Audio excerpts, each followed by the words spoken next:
me freedom, give me fire, give me. Guys, we're so excited about Somalia. السلام عليكم ورحمة الله وبركاته. مقعد محل ليبان آدم. أنا حلقة خالد محمد. ما نتوقع كهذا Somali Independence Day this July, the first week of July, July 9.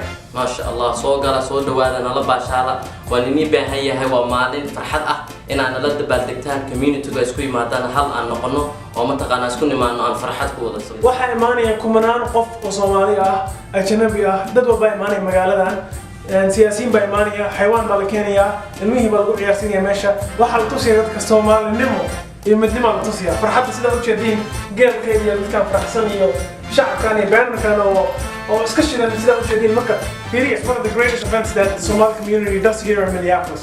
So please come here, come on time, and don't miss out the great fun that we have every year. Thank you guys. Make sure you like the Facebook pages. There's Facebook pages out there.